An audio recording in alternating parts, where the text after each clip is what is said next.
Absolutely. Yeah. The last kind of one I had written down here was WorkRamp. So I was going to leave the best to last.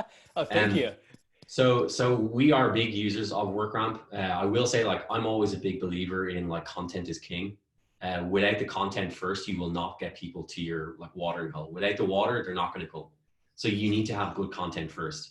And the way we kind of devised that was we built a pretty lightweight onboarding process at the start. I don't know. I don't know if it was me or someone else that built it.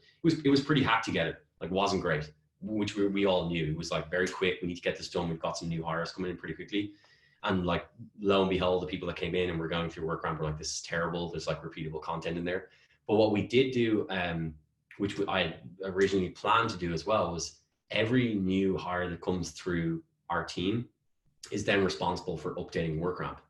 So every new person that came through or every new batch that came through, it was their job to update WorkRamp. Now, I don't know if it's happened recently because we don't know if we're going to hire very soon. So I don't know if it was like a huge priority at that time, but I think it's on its like sixth or eighth phase, Wow. sixth, seventh or eighth phase of being updated. And again, when people come in, they've got maybe nuanced piece of feedback, but compared to the first version where everyone's like, this is garbage. Like, I'm going to leave Intercom. This is terrible. The onboarding was so bad. Yeah.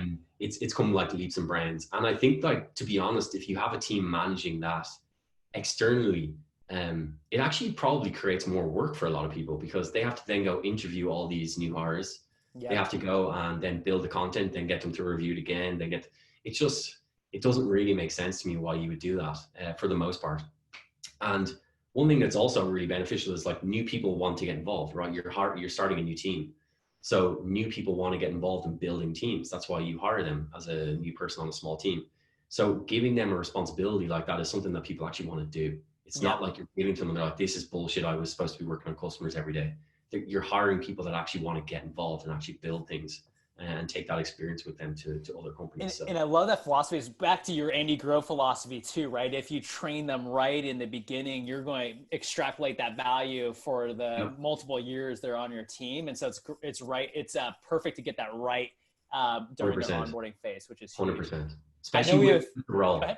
Especially with the role with like a very product focused role, like that product knowledge has got to be on point. In the first 30 days. And lo and behold, what we have in the first 30 days is someone has to go off and implement Intercom by themselves.